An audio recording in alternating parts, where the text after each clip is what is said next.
Hi boys and girls, it is the creator of Bored with Miss Reynolds, Better Off Reading Every Day, and I have a fun one for you. This one is The Lion King, and it is one of these tiny little books that a friend of mine gave me. And of course I have a couple of friends with me today. I have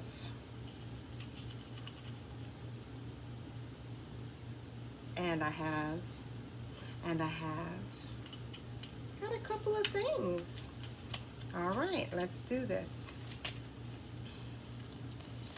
As the morning sun rose high over the African plain, the first rays of light fell on an astonishing sight, a vast herd thundering across the Pride lands. From the strongest elephants to the swiftest zebras, and the animals moved towards Pride Rock, where they were to celebrate the birth of Mufasa's son. They watched in the silence as Rafiki, a wise old baboon, raised the lion cub high in the air. The clouds parted, and the sun's rays shone down on the future king. Slowly, Rafiki lowered his arms and took Simba back to his proud parents, King Mufasa and Queen Saribi. It was a very special day.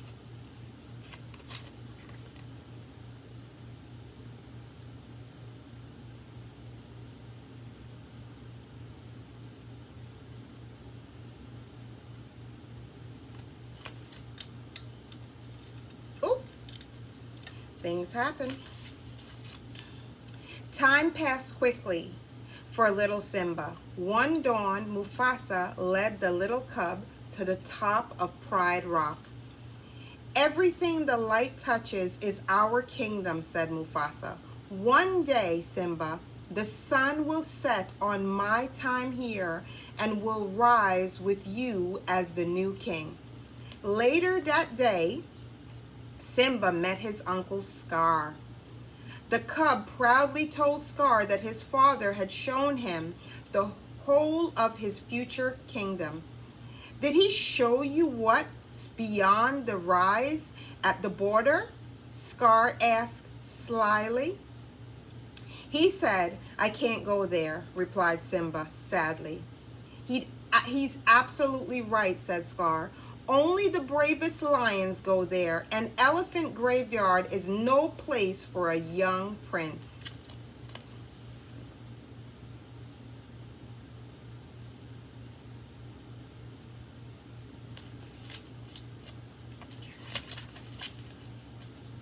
Simba hurried away to find his best friend, a young lioness called Nala. Even though he knew it was wrong, Simba had decided to visit the elephant graveyard with Nala that very day. He had no idea that Scar had ordered 3 hyenas to go to elephant graveyard too. Scar wanted them to kill the cub as the first step in his plan to take over Mufasa's kingdom. Though Simba had lied to his mother about where they were going, Saribi still insisted Zazu, the king's advisor, went with them. Luckily, Simba had a plan. The young cub suddenly darted in between a herd of zebras and left Zazu behind.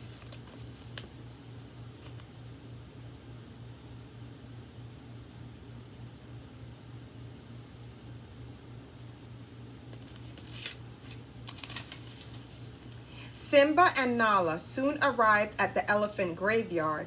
Simba was looking at a skull when Zazu finally caught up with them. He warned them they had to leave at once, but it was already too late. They were trapped. 3 hyenas had surrounded them, laughing menacingly and licking their lips hungrily. Simba took a deep breath and tried to roar, but only a squeak rumble came out. The hyenas laughed hysterically. Simba took another deep breath. Roar! The three hyenas looked around into the eyes of King Mufasa. The king slapped and smacked them with his huge paws until the hyenas fled, howling into the mist.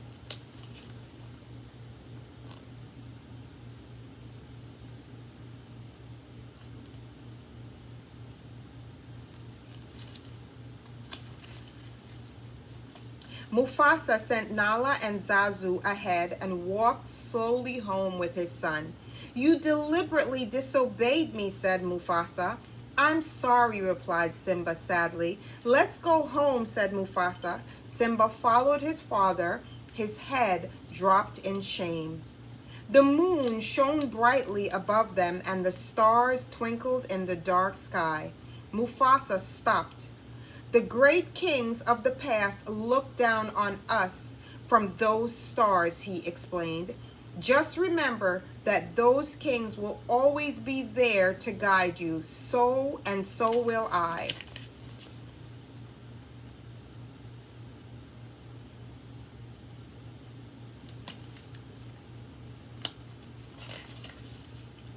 By the next day, Scar had devised another plan to get rid of Mufasa and Simba. He led Simba to the bottom of a gorge and told him to wait for his father. Then the hyenas started a stampede among the herd of wildebeest. At that moment, Mufasa was walking along a ridge with Zazu when he saw his son. The king raced down to the gorge and rescued him, but he could not save himself. He fell onto the overhang rock as the wildebeest swept by him. Looking up, he saw his brother. "Brother, help me," he cried, but Scar just leaned over and whispered, "Long live the king." Then he pushed Mufasa into the path of the stampeding wildebeest.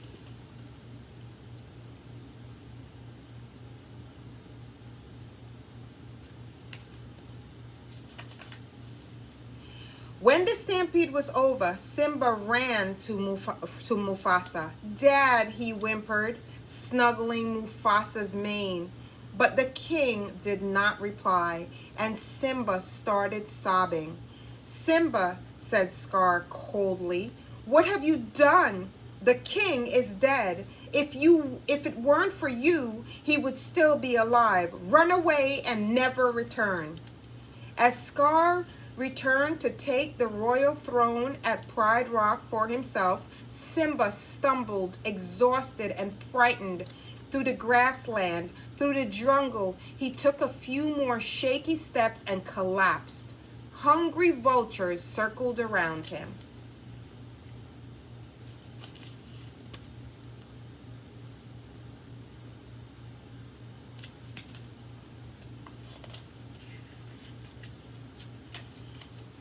Eventually, Simba opened his eyes. A warthog called Pumbaa and a meerkat called Timon was gazing down at him. They poured water into his dry mouth.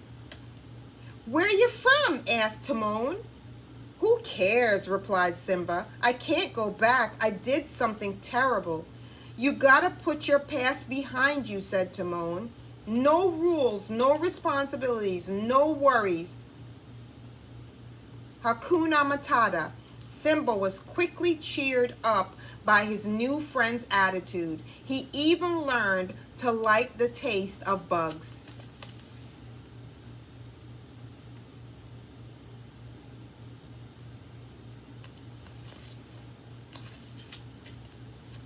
Many years later, deep in a cave, Rafiki stared at a picture of a lion.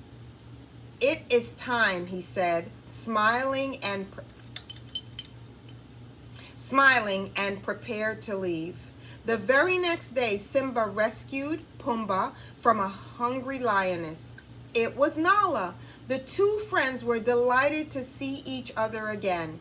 Nala told Simba about Scar's reign of terror at Pride Rock and begged him to return, but Simba did not want to go back. Instead, Simba showed Nala his favorite places in the jungle. He wanted to tell Nala all about what had happened with his father, but he was too ashamed. After spending time with his friend, Simba wanted to be alone.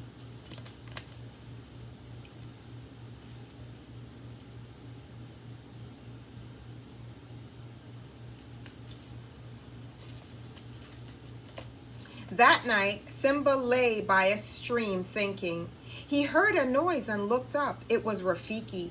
Simba followed him to the edge of the stream. As Simba looked into the water, his reflection gradually changed and became his father's.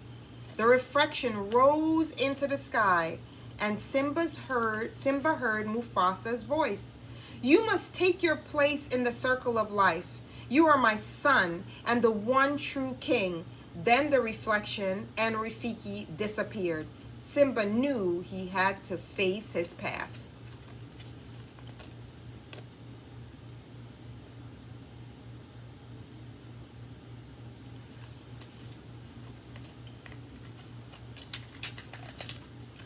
Back at Pride Rock, the rains had been late coming, and the land was dry. The hyenas paced impatiently around King Scar.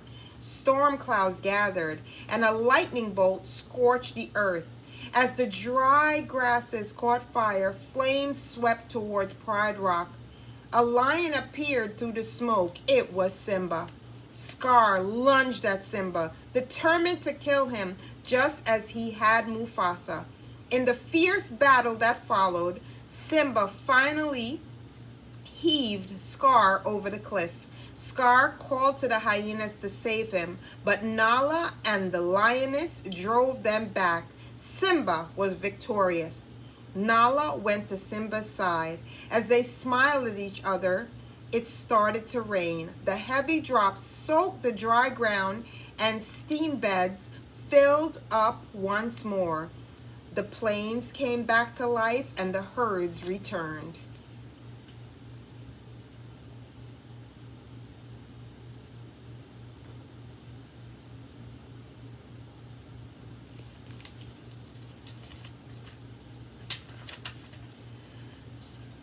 One dawn, the animals and birds made their way again to the foot of Pride Rock. Watched by everyone, Rafiki picked up a tiny cub. He showed the new princess, the daughter of King Simba and Queen Nala. To the cheering crowd, the circle of life was now complete. And that is the end of this version of The Lion King. It is Bored with Miss Reynolds, Better Off Reading Every Day. I do not own the rights to this book that I have read to you, but I love storytelling magic. And the magic of today's story is, I knew once I picked up these glasses and these socks, what exactly had to happen. It had to be Lion King. I'm not lying. There's the joke. It had to be Lion King. Hold up high for all the world to see. The circle of life was now complete and now continues. The way I feel every time I read to you. Bored with Miss Reynolds, Better Off Reading Every Day. I do not own the rights to this book and these props that I am showing you, but I love storytelling magic, and the magic of today's story is, we love a good story, don't we? Especially when it involves lions, glasses, and friends. I'll see you again soon. Bye. I am going to roar myself out of here today.